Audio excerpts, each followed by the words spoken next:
Alright, I'm back here at 1 o'clock p.m. the next day after we listed that campaign, the Keep Calm and Drop Your Gear. It's been about, I guess, 18 hours since we put it up, and we've only sold one, so it doesn't actually look that promising. Like I said in the beginning, I didn't actually, I didn't expect it to make any sales, really, so I'm surprised it did any.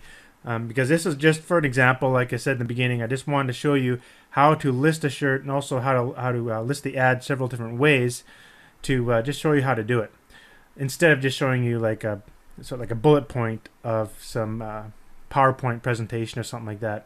I learn better by seeing things, so that's why I did that. But unfortunately, it didn't work out for this campaign. So I just want to show you how to analyze the stats and make decisions at this point. So right now, there's only one sale. I can take a look at our bit.ly here and see how many hits we got. We got 72 clicks altogether, and you can see the traffic over time. We listed at 7 o'clock, then right away we got 12 clicks, and throughout the night it died down. It always does die down at night, and then it picked up again this morning. Now, there's one thing that I mentioned in a previous video that I believe is incorrect now. Remember I said you want to be listing your campaign late at night around 7 so that all your budget, if you set 25 bucks, will be consumed by midnight.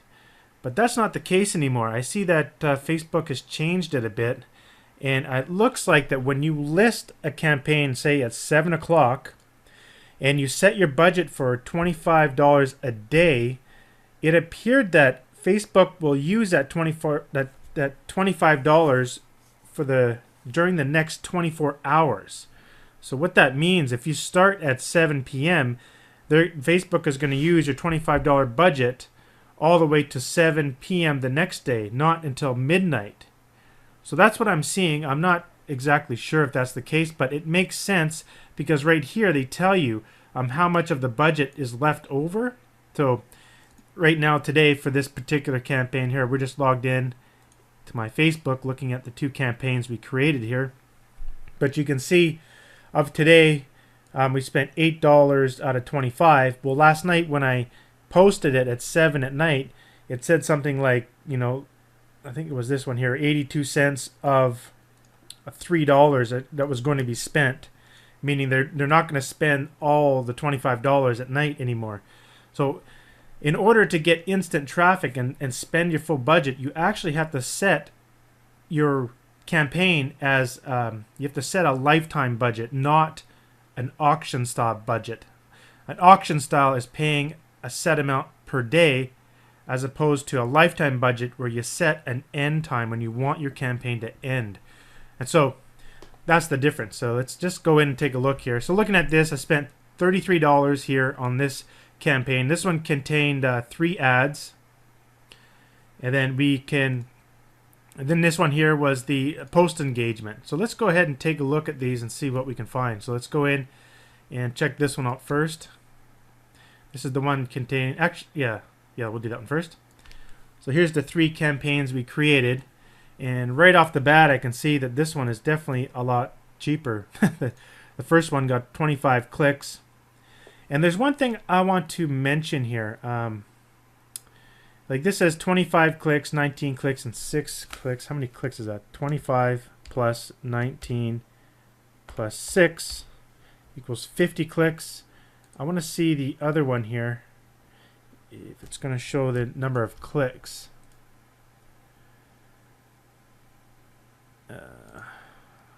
Post engagements is not going to show website clicks, but it might show clicks.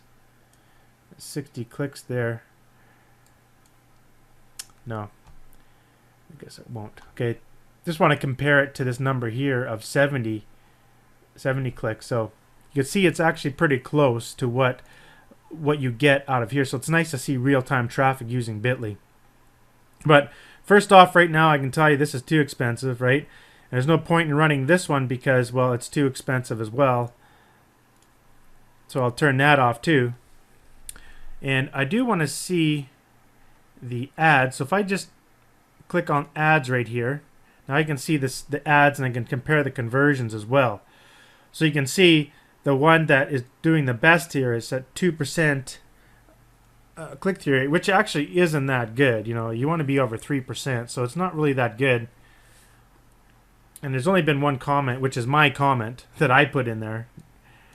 And if you let's look at the other ones as well here, and we can see this one got 8 likes, one share, so a little bit more activity on that one because we had more ads running to it. That's why, but not really that much activity, and not many sales, obviously. So to me, first off, right now, I wouldn't even spend any more money on this. I don't want to waste any more money. I've already put in like $40 or something like that. 30 plus the other money. It's just over $40. So I won't even run these ads anymore. But just to see that there is sort of a little bit of potential there. If I was going to concentrate on it, I would definitely concentrate on this one here. But let's go take a look at the other one. And let's start from the beginning here. This one here, the post engagement, the first one that we created. And let's take a look at the ad. Well, this one got 3% click-through rate, much more engagement, and 3 comments. They actually got more comments, a lot more likes. So you can see that the post engagement, where you put just a plain shirt and a post on your fan page, actually worked the best. And that's most likely where I got my sale from. So if you look at it that way, I spent, if it was this one ad that got the sale, unfortunately the ad didn't register in here. I looked at, if you go and view the reports, I'll show you that in a minute. I'm just guessing it came from this one. It may have came from one of the other ones, but most likely it came from here. 3% click-through rate. If that's the case, one sale, and I only spent $13, and the sale I get $10 profit. So I'm only $3 behind. So ideally, I could just keep this running and close the other ones and just scale this one up. And to scale one up, to scale a campaign up, all you have to do is just increase the budget. Just increase the budget to, like, I usually go twice the amount, so I'd go $50 and I'd set it. Or I go, and then if it get fewer sales, or sometimes I'll just put, like, if I got like 3 or 4 sales out of the $25, I'll go like $500. I really boost it up and get some traffic and see how it goes. But you don't want to go too crazy on it. Like, you don't want to go like 1,000 or 5,000 unless you know it's selling very well. Like, you're getting like double your investment. But right now I'm not even breaking even on this one, and like I already spent lots of money on it.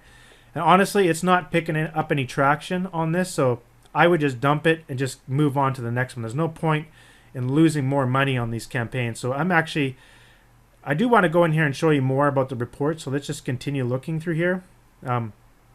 Nice feature here is I can click on ads that are running, and I just want to see active. There's one in my blue leads. It's not what I want, but these are the 2 that I just have active right now. Remember, I discontinued the other 2, and they're getting a lot more post engagements. These are the exact same interests too. So if we actually go back and look at all those ads, I actually pulled it into my Power Editor here as well. So to get all this information in Power Editor, you just I brought it up. It's going to be different now because I disabled those 2 campaigns, but that's okay. I should be able to see not 2 campaigns, sorry, 2 ad sets. So I'm just going to go in active campaigns. I'm going to select this one. I want to see these 2 that we created, these 2 campaigns. I'm going to hold down the shift key and select the other one so I get both of them. And I want to select add so I can see all the ads. There we go. You can see that we turned off a couple ads there, ad sets. I just want to compare the data here. So let's sort by average cost per click. And you can see that the one that we did, this was the post engagement one. Get it in view here. This one here was a post engagement one. That one seemed to get the most traction, got some comments, got some likes, most likes, got some clicks, and CTR was the best. And that was with it was no interest. Remember, we just targeted the job titles. So the job titles was the most efficient one, the one that actually brought in the most. And same with the other campaign, which was all clicks to a website.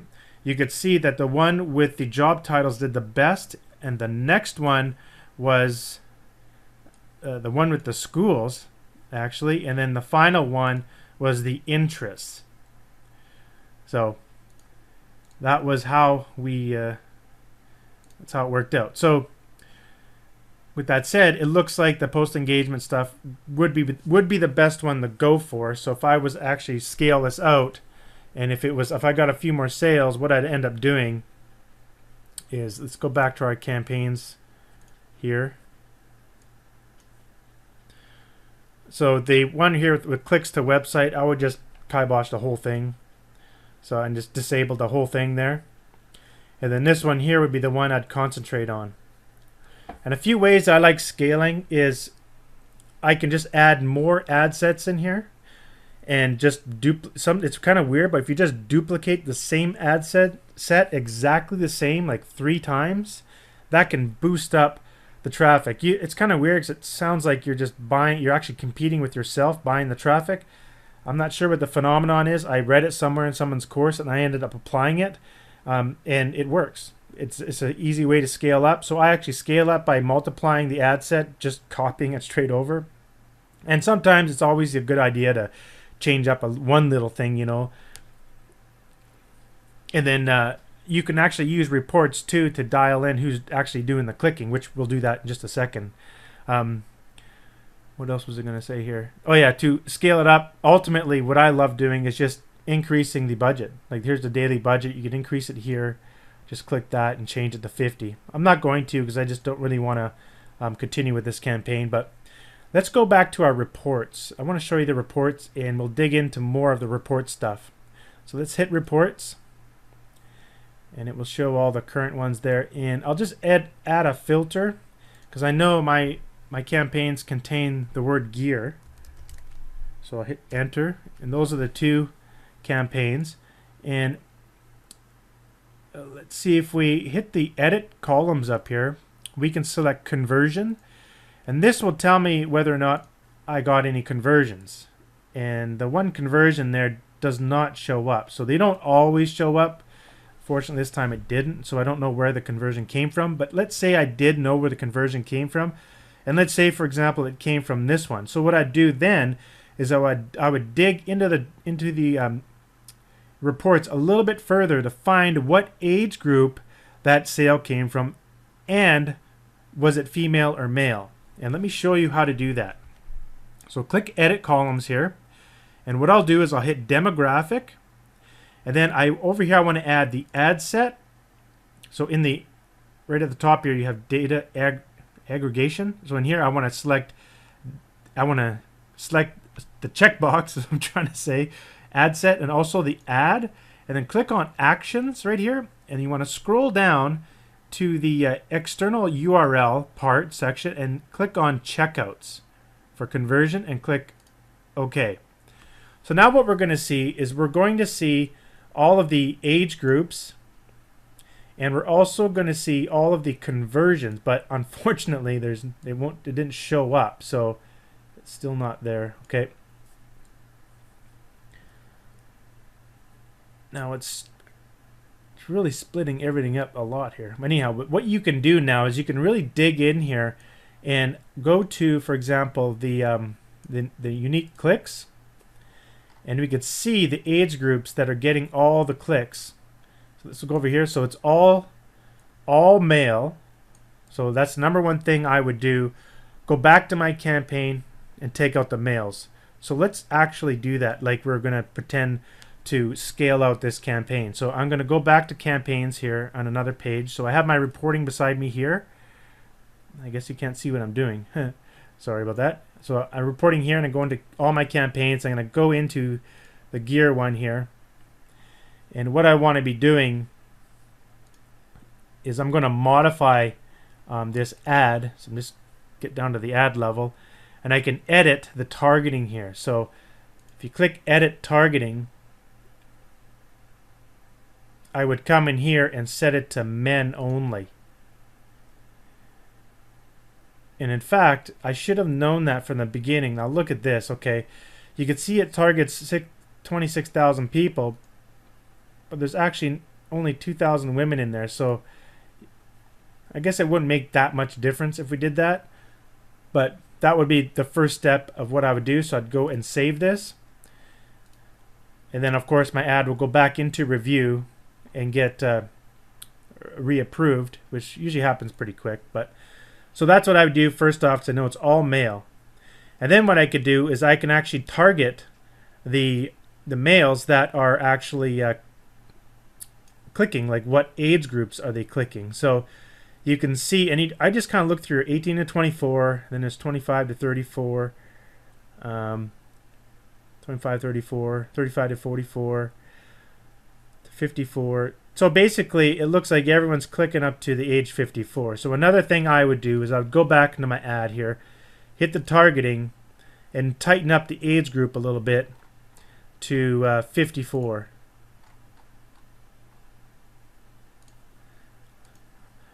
So that'd be another thing I would do. That dropped it down to 24,000. So just concentrating on the people actually taking action and clicking. It looks like we got another like in between there. I thought it was only 19. So you can see that's what you do when you utilize the actual reporting here. You can really dig in and start to narrow down. And the reason I like doing that is because let's say I was sitting at like like 15 to 16 sales or something like that, and my goal is 20. So I want to, and I'm just losing a little bit on my ads. So let's say I've spent, let's say 100, and say I spent around $200, right? Or maybe $180 or something like that. And I'm sitting at around 15, 16 sales. It's like $150, $160 because I get $10 profit per shirt on average. And so you can go in and you can dial in your ads a little bit, just like I showed you. Go into who's clicking and go into what age group is clicking as well. So find out the gender, find out the age, and narrow your ad down to that. Obviously, bump out the ads that didn't have any high conversions like I did. And ultimately, if you can see the conversions in here, then you definitely can narrow it down to that group as well. Like maybe the conversion came from this age group. Then I'd make a whole separate ad targeted to just that age group. So I would go back to the ad summary, this one here, and I would just copy this exact ad. So you can create similar ad right here. And then I would narrow down that ad. Oh, we already had our ad approved there. I add a separate ad to just that ad group or age group. So whatever it was, 22 to 24, you know what I mean? Then I'd list that as well. And what that will do, that will help narrow down your marketing. Get back to that. Okay. That'll help kind of dial it in and recoup some of your costs. So that means you can, and then sometimes I actually make profit. Not very much, maybe like $50 or something like that. But you know what? $50 is $50 I didn't have, right? So that's a really good thing to do. You want to be using the reports, and it's pretty simple to use. That's basically how you go through and see if the campaign is winning. In this particular case, I don't really think of any point of keeping it going. Like let's go back to our fan page there. See what kind of activity we got going on. You can see someone commented, "I want this for all the wrong reasons." And I said, "Show off your naughty side, Devin." And put the link there. I understand, Devin. Don't worry. That's funny. Someone responding to his comment there added another post. But really not much traction there. Not really much to start spending more money with. So anyhow, so what I would do at this point is I just go in here and I would just cancel it. But just for curiosity's sakes, maybe I'll leave it run until this hits $10 and just see if another sale comes through. If it comes through, then maybe I can actually make profit. If the first sale came from this one here, then it may be able to pull ahead a bit, and I might be able to recoup some of my money that I spent. So I've already spent, let's see how much I spent total here. So $34 plus $9. I spent $43, right? But I do have one sale. If I can get it up to 10 sales minimum, then I can request a gold drop and I can get $100 out of this. So that's just something to do. But in all honesty, I probably should just stop it. But anyhow, that's it for this video. I just really want to show you how to go about knowing when to stop, what to do when You look at your stats and also using the reporting to dial in your ads a little bit more to make them come back or even, get some profit out of them. And again, I do want to stress the fact that this was just an example. I know it's a little, could be a little bit disappointing given the fact that we didn't make all of these sales overnight sort of thing, but I just wanted to show you a real live example and how to deal with a campaign after you see the results.